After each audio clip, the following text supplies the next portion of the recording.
संदीप ने अपनी माँ के कहने पर गांव में शादी कर ली थी। लड़की का नाम था सुनीता। माँ का कहना था एकदम मॉडर्न बहू नहीं होनी चाहिए, लेकिन उन्हें नहीं पता था कि गांव से आने वाली बहू सुंदर सुशील तो होगी और उसको गांव से बाहर भी निकाल लाएंगे, लेकिन उसके अंदर का गांव कैसे बाहर निकलेगा। शादी के कुछ दिन बाद, माँ टिफिन तो देना जरा। बेटा अब तो स्कूल नहीं ऑफिस जाता है, माँ से नहीं अपनी बीवी से टिफिन मांगा कर। ओके माँ। सुनीता टिफिन ले आओ। एक लो टिफिन, इसके अंदर पिस्ता डाल दिया है। पिस्ता? पिस्ता क्यों? सास जी ने बोला था ना कि आपको पिस्ता बहुत पसंद है। ओहो, मैंने पिस्ता नहीं पास्ता बोला था, पास्ता। पास्ता? कहीं होता है पास्ता? अरे बेटी तू रहने दे, मैं बना दूंगी। अच्छा किया कि पाव भाजी बनाने का नहीं बोला, वरना किसी के पाव बना देती है। सुनीता को बुरा लगता है, लेकिन उसकी नादान हरकतें कम नहीं होती। ऐसे ही एक दिन, अरे तुमने ये क्या लगाया है? अरे आप वो फूस फूस करके लगाते हैं ना, वही। डियो? का दियो?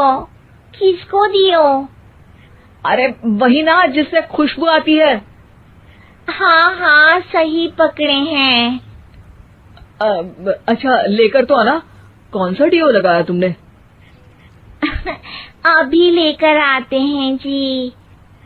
संदीप की बात मानकर सुनीता अंदर से खुशबू वाला फुसफुस लेकर आती है। ओएमजी! ओएमजी मतलब ओ माय गणेश ना। अरे ओएमजी छोड़ो, और ये खुशबू वाला फुसफुस की बात कर रही थी तुम? हाँ इसी की, फिर से सही पकड़े हैं। अरे देवी, लेकिन आप सही नहीं पकड़े हैं, ये डियो नहीं है। डियो नहीं है तो क्या लियो है? अरे ये रूम फ्रेशनर है, जिसको कमरे में छिड़कते हैं, खुद पर नहीं। कोई बात नहीं, माँ कहती थी आत्मा किराएदार है, शरीर एक किराए का कर्म। हम शरीर पे ये डाल लिए तो क्या फर्क पड़ जाएगा। अरे बहू, ओ बहू, मेरे लिए फल तो ले आ, फिर मैं बाजार जाऊंगी। सुनीता अपनी सास के लिए फल लेकर आती है। अरे बेटा, पपीता, तरबूज और सेब फल ऐसे कैसे खा लूं? काट कर तो ले आ। माँ जी, मेरे गांव में तो खेत से उठा के सीधा खा लेते हैं। अरे ये तेरा गांव नहीं है ना। अरे संदीप, तू ही कुछ समझा देना इसको बेटा। मैं कैसे समझाऊं माँ, ये तो माइक्रोवेव को भी भट्टी बोलती है। कल मैंने बोला हाय कैसी हो, तो बोलती है किसी को हाय नहीं लगानी चाहिए। अरे सुनीता, तेरा क्या होगा? अभी तो कैसे बताऊं माँ जी, अभी हम कुछ करेंगे फिर पता चलेगा क्या होगा, लड़का या लड़की। हे भगवान, कहाँ से आ गई है? रामपुर से जी, आप ही तो लेकर आए थे मुझे। अरे मुझे माफ कर दो। पहले कोई गलती तो करिए जी, आपकी तो सारी गलती माफ कर देंगे हम। हाँ अरे बहू, मेरी बात सुन। फल यानी कि फ्रूट जब भी लाए ना तो काट कर लाना, ठीक है? जी ठीक है माँ जी, फल यानी फ्रूट यानी काट के लाऊंगी। सुनीता रोज ही कोई ऐसी हरकत कर देती जिसकी वजह से उसे घर में दो बातें सुननी पड़ती। एक दिन, माँ मेरे बॉस घर पर आने वाले हैं शाम को, उनका बर्थडे है, फैमिली साथ नहीं रहती उनके, तो यही पार्टी कर लेंगे। उनको अच्छा लगा तो शायद मेरा प्रमोशन भी हो जाएगा। मैं ना फ्रूट केक लाकर फ्रिज में रख दूंगी और तेरे साथ आज खाना मैं बनाऊंगी, ताकि जब साहब आए तो खाने में कोई गड़बड़ ना हो। शाम को जब सारी तैयारियां हो जाती है, संदीप के साथ बड़े साहब भी घर आते हैं। फ्रूट केक तो ले आना बहू, फिर खाना खाएंगे। अरे इस सब की क्या जरूरत थी, आपने बुलाया वही काफी है। सर, आपका परिवार शहर में नहीं है तो हम ही आपके परिवार जैसे हैं सर।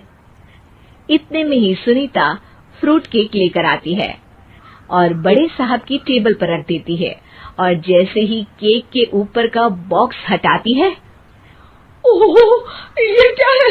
केक तो कटा हुआ है। मैं तो ऐसा नहीं लाई थी। आप मुझे शाबाशी दे सकती है माँ जी, मैंने ही केक काट दिया। आपने कहा था ना, फल यानी फ्रूट यानी हमेशा काट के लाना, तो फ्रूट केक भी तो फ्रूट ही है ना, तो मैंने पहले ही काट लिया। हूँ ना मैं समझदार। अरे बहू, ये क्या किया? केक हमेशा वही काटता है जिसका जन्मदिन होता है। तुझे एक बात भी समझ नहीं आती, एक नंबर की बेवकूफ है। पूरा माहौल बिगड़ चुका था। संदीप को लगने लगा था कि साहब उसे प्रमोशन तो दूर की बात है, कहीं डिमोशन ना दे दे, लेकिन साहब बीच में ही बोल पड़ते हैं। अरे कोई बात नहीं, ये इनकी बेवकूफी नहीं है, इनका भोलापन है। बेटा आप कहाँ से हो? रामपुर गांव से। अरे वाह, गांव से? फिर तो आपके गांव में ताजे फल और सब्जियां मिलते होंगे। हाँ, सही पकड़े हैं। हम तो काटते भी नहीं, सीधा खा लेते हैं। मैं ना एक बार तुम्हारे गांव घूमने जरूर चलूंगा। क्यों संदीप, ले चलोगे ना? मुझे गांव घूमना बहुत पसंद है। बस फिर क्या था, संदीप और सास दोनों खुश हो गए, क्योंकि साहब को सुनीता ने गांव की बात करके खुश कर दिया था। अब संदीप का प्रमोशन पक्का था। शिक्षा, कभी भी किसी भी गलती पर घबराना नहीं चाहिए। हो सकता है कि उस गलती की वजह से आगे बड़ा फायदा हो जाए।